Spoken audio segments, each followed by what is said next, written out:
பைபிளில் மொத்தம் எத்தனை மரியாள் இருக்கிறாங்க அப்படின்னு சொல்லி கேட்டிருக்கிறாங்க. எனக்கு தெரிஞ்சு நீங்கள் பார்த்தீங்கன்னு சொன்னால் பைபிளில் ஒரு 9 வகையான மரியாள் இருக்கிறாங்க. பழைய ஏற்பாட்டில் ஒரு 2 வகையான மரியாளும், புதிய ஏற்பாட்டில் ஒரு 7 வகையான மரியாள் இருக்கிறாங்க நான் எடுத்த வரைக்கும். ஆனால் நான் போயிட்டு கூகுளில் சர்ச் பண்ணி பார்த்தபோது 6 வகையான மரியாள் அப்படின்னு இங்கே சொல்லப்பட்டிருக்கிறது. இப்போ பழைய ஏற்பாட்டை பற்றி அவங்க பேசல. பழைய ஏற்பாட்டில் மரியாள் இருக்கிறாங்கன்னா அவங்களும் ஒரு வகையில் மரியாள் இருக்கிறாங்க. அதை நம்ம அடுத்து நான் உங்களுக்கு சொல்கிறேன். இப்போ புதிய ஏற்பாட்டில் யாரெல்லாம் மரியாள் அப்படின்னு சொல்லி நீங்கள் பார்த்தீங்கன்னா இயேசுவின் தாயாகிய மரியாள் இருக்கிறாங்க, மகதலேனா மரியாள் இருக்கிறாங்க. அது இல்லாமல் யோவான், மார்க் ஆகிய யோவான் அவருடைய தாயாகிய மரியாள் இருக்கிறாங்க. யாக்கோபின் தாயாகிய மரியாள் 4 பேர் ஆச்சா.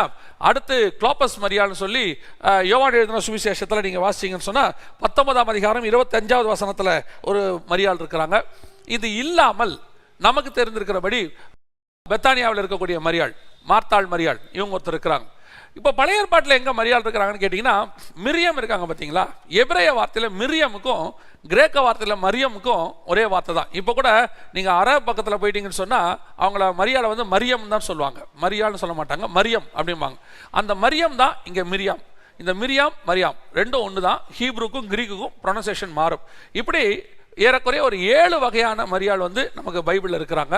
அதில் நாம் ரொம்ப முக்கியமாக பார்க்குறது இயேசுவின் தாயாகிய மரியாளையும், மகதலேனா மரியாளையும், மார்த்தாள் மரியாளை தான் நம்ம பார்த்துட்ருக்குறோம். இவங்க எல்லாருமே வராங்க. இதுக்கு பின்னாடி ஒரு 7 மரியாளுங்கிறதுக்கு பின்னாடி ஒரு 7 வகையான சபையை வச்சு நம்ம ஒரு தியானமும் பண்ணலாம், ஒரு ஆவிக்குரிய தியானமும் இருக்குது.